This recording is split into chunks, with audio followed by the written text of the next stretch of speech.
माँ की सहेली जैसे ही घर पर आती तो लड़का बहुत खुश हो जाया करता, उस सहेली से बातचीत करने लगता, उसके साथ टाइम स्पेंड करने लगता और इसी चक्कर में उससे प्यार कर बैठता है। और फिर दोस्तों इतना गहरा प्यार होता है, दोनों एक साथ घूमते हैं।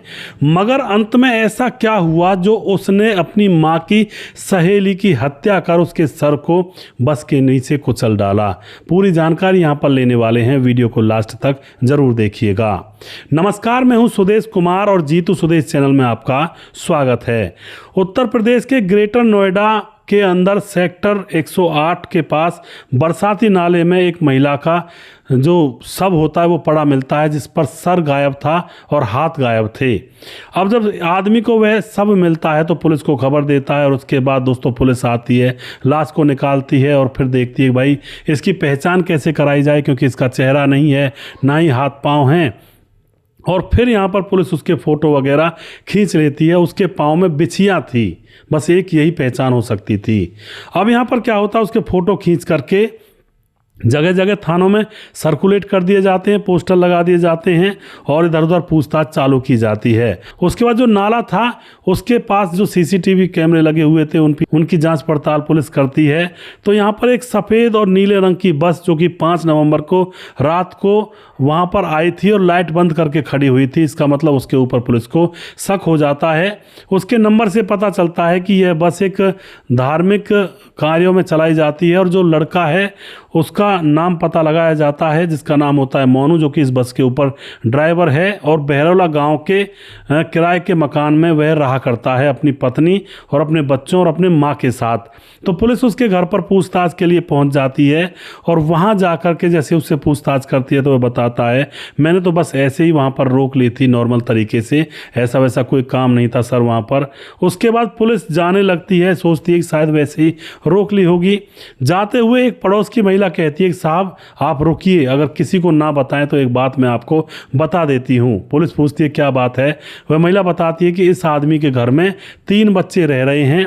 एक औरत थी जिसका नाम है प्रीति, वह गायब है और उसके बच्चे इसके पास रह रहे हैं। अब तो दोस्तों यहाँ पर पुलिस को थोड़ा सा और दिमाग सटकता है और उसके बाद उस महिला जो गायब थी जिसका नाम था प्रीति, उसके बच्चों से मिलने पुलिस वापस वहाँ पर चली जाती है और जाकर के फ़ोटोज़ दिखाती है। फ़ोटोज़ में जो बच्चे होते हैं वो देखते हैं कि पाँव में जो बिछिया पहनी हुई है वह रोने लगते हैं कि यही हमारी माँ है, पाँव में जो बिछिया पहनी हुई है ये मेरी माँ ही पहनती थी। तो उसके बाद दोस्तों पहचान लेते हैं वो बच्चे अपनी मृत माँ के फ़ोटो को और उसके बाद पुलिस तुरंत उस मोनू को पकड़ लेती है और उसकी अच्छी तरह से सुताई करती है। तो यहाँ पर वह राज खोलता है, वह बताता है कि मैंने ही ये कांड किया है। और उसके बाद पुलिस पूछती है कि उस महिला का सर और हाथ कहाँ है।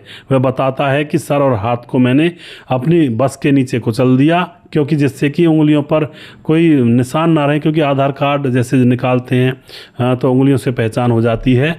तो पुलिस पहचान ना ले इस महिला को, चेहरा और जो हाथ की उंगलियां हैं बस के नीचे कुचल करके 2-3 बार कुचला था। जब बिल्कुल कचूमर उनका बन जाता है तो उनको मैं रेल की पटरी पर फेंक देता हूँ। दरअसल दोस्तों यहाँ पर जो मोनू होता है, जो ये अपनी हामी भर रहा था कि मैंने ये कांड किया है, यह पीछे से एटा के जेथर नेहरू नगर के रहने वाला था पीछे से, और फिलहाल ये बरौला में रह रहा था ग्रेटर नोएडा के अंदर। और इसके साथ इसकी पत्नी थी, इसकी माँ थी और 2 बच्चे भी थे। और यह जो रह रहा था पहले इसके पास ऑटो था, ऑटो में अपनी माँ को जीन्स की फैक्ट्री में इसकी माँ काम किया करती थी, जो वहाँ पर छोड़ने के लिए जाया करता था। जीन्स की फैक्ट्री में जैसे ही छोड़ने के लिए जाया करता था तो माँ की सहेली थी जिसका नाम था प्रीति, जो कि 27 साल की थी कुल, और उससे इसकी दोस्ती हो जाती है। तो यह उसको भी बिठा ले आता है, उसको भी छोड़ने के लिए जाता है, क्योंकि इसका मोनू का और प्रीति का घर सिर्फ 200 मीटर की दूरी पर था। अब तो इन दोनों के बीच में दोस्ती हो जाती है माँ की सहेली से और मोनू की, और जो माँ की सहेली होती है प्रीति वह इनके घर पर भी आ जाया करती और काफ़ी गहरी इनके बीच में दोस्ती हो जाती है। अब क्या होता है, मोनू उस प्रीति के घर पर भी चला जाया करता। गहरी दोस्ती इतनी हो गई थी कि ये दोनों आपस में संबंध बनाने लगे थे। कुछ दिन गुजरते हैं तो अब जो प्रीति होती है मोनू से शादी करने की जिद पर अड़ जाती है।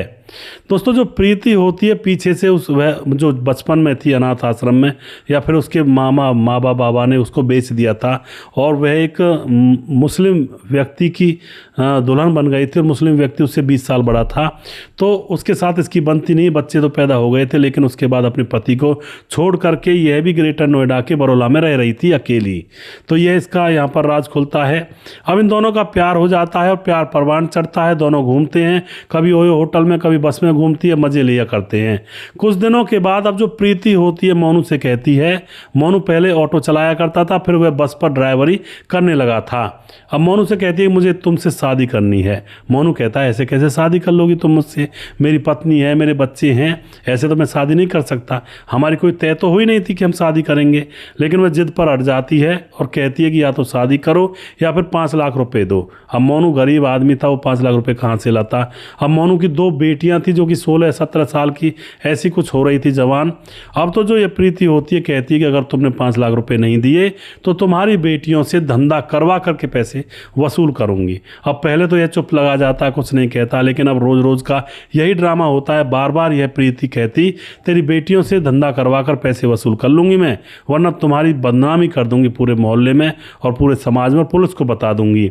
अब तो मोनू बहुत ज़्यादा परेशान हैरान, अब वह प्लानिंग करने लगता है कि इससे पीछा छुड़ाना चाहिए। अब वह इस प्रीति के पास आता है, इससे कहता है कि देखो तुम हमेशा गुस्से में रहती हो, मैं बस लेकर आया हूँ, चलो घूमने के लिए चलते हैं। और उसको घुमाने के लिए 5 नवंबर को उसके घर से ले जाता है बस में बिठा करके, और एक जगह पर ये पराठे वगैरह खा रहे होते हैं और वहाँ पर बस के अंदर पराठे ले लेते हैं और बस को सुनसान जगह पर रोक देता है। और पराठे खाते खाते प्रीति से फिर से बात होती है, दोनों के बीच में फिर से विवाद होता है। लेकिन अब की बार जो मोनू था वह अपने पास एक गंडासा लेकर गया था और अब वह उसकी सर को एक ही बार में काट देता है। उसकी हत्या हो जाती है। उसके बाद लाश को फेंकने जा रहा था, लेकिन सोचता है कि उंगलियों से भी पहचान हो जाती है, फिंगरप्रिंट से पहचान कर लेते हैं पुलिस वाले कि ये कौन है। तो उसके फिंगरप्रिंट्स को काटता है और दोस्तों उस सारी चीज़ों को उठाकर सर को और फिंगरप्रिंट्स को फिर ट्रक के जो बस होती है उसके पहिए के नीचे दे देता है। बुरी तरह से जब वो कुचल जाते हैं 2-3 बार उनके ऊपर फिर आता है, उनको लेकर के दोस्तों वह अपने साथ पहले तो उनको रेलवे ट्रैक पर फेंक आता है और उसके बाद इस महिला की लाश को वहीं नाले के अंदर, जो बरसाती नाला था थोड़ी दूर पर, वहाँ पर जा कर के रात के अंधियारे में उसको फेंक देता है और फिर बस को लेकर वापस आ जाता है। और तकरीबन 6 से 7 बार बस को उसने अच्छी तरह से धोया था, जिससे कि उसमें खून का एक भी कतरा ना रहे। इस तरह से यहाँ पर यह मामला पुलिस के सामने खुलता है। और फिर वह कहता है जब वह उसको नाले में फेंक आया था लाश को और उसके बाद बस को धो लिया था, तो मैंने सोचा इसके 3 बच्चे हैं वो भूखे होंगे, और उसके बाद अपनी इस मृत प्रेमिका के बच्चों को लेकर अपने घर चला जाता है और वहीं पर उनको खाना खिला रहा होता है। उनसे पूछता है तुम्हारी माँ अभी नहीं आई? बच्चे कहते नहीं आई, अभी तो हम तो स्कूल से आए थे, तो माँ हमें घर मिली ही नहीं थी। तो इस तरह से दोस्तों यह मामला यहाँ पर खुलकर लोगों के सामने आ जाता है। अवैध रिश्तों में जान चली गई। प्रीति को प्यार करना था उस लड़के से और फिर ऊपर से शादी करने की जिद कर रही थी, और शादी नहीं कर रही थी तो फिर 5 लाख रुपए दे। यानी कि गलती तो प्रीति की भी थी और इस लड़के की भी बहुत बड़ी गलती थी। पिसे कौन? वो बच्चे जो प्रीति के थे, ना उनका पिता उनको रख रहा है और ना माँ अब रही नहीं है, वो जाएंगे तो जाएंगे कहाँ। इस तरह से दोस्तों मामले कई बार समाज के अंदर देखने को मिलते हैं। तो सावधान रहें, सतर्क रहें, इन चीज़ों से दूर रहें। वीडियो के लास्ट में कुछ भाइयों के नाम जरूर लेना चाहूँगा जो हमारे वीडियोज़ को देखते हैं और हमें खूब सपोर्ट करते हैं। हमारे साथ राम गोसाई हमारे भाई लगातार कमेंट करते हैं, उसके बाद हमारे साथ सिन्नम सिंह कमेंट करते हैं, और उसके बाद समाधान पाटिल कमेंट करते हैं, आकाश पाल हैं, पंकज कुमार, रजत सैनी कमेंट करते हैं, सुजीत कुमार हमारे भाई कमेंट करते हैं, और बांके भाई कमेंट करते हैं, और रतनलाल शर्मा हैं, धर्मा बिस्टा कमेंट करते हैं, सूरज डी हमारे भाई फिजी से हैं, विजय कुमार, मुनमुन श्रीवास्तव बिहार गोपालगंज 28 से हैं, निस्सू चौधरी कमेंट करते हैं, मुकेश कुमार यूपी 83, और नफीस अहमद कमेंट करते हैं, धीरज बनवाल कमेंट करते हैं, रामपाल कमेंट करते हैं, और उसके बाद चरणजीत दहिया कमेंट करते हैं, ताजिल अहमद जो कि ऑस्ट्रेलिया से कमेंट करते हैं, बहुत धन्यवाद करते हैं बहन का, आकाश पाल दोबारा से, आर के हिंदुस्तानी हमारे भाई जो कि बहन के हैं, राम कुमार रावत जो कि बहुत अच्छी वीडियो बनाते हैं, गाँव की समस्याओं को उठाकर लाते हैं, उनके भी चैनल पर आप ज़रूर जा सकते हैं। आर के हिंदुस्तानी नाम का फेसबुक पेज है उनका। मोनू जैन कमेंट करते हैं। उसके बाद राम मोहम्मद यासीन लाहौर पाकिस्तान से हैं, और सुशील चौधरी हमारे भाई कमेंट करते हैं लगातार, और राधेश्याम शर्मा सिरसी जयपुर राजस्थान से, राजकिशोर चौरसिया महाबलेश्वर महाराष्ट्र से, ये सभी भाई हमारे वीडियोज़ को लगातार देखते हैं। सभी भाइयों का बहुत बहुत धन्यवाद करता हूँ, और जिस भाई का नाम रह गया है उस भाई का नाम अगले वीडियो में ज़रूर लूँगा। अगला वीडियो बहुत जल्दी फिर से लेकर आऊँगा, तब तक आप खुश रहें, सावधान रहें। जय हिंद, जय भारत।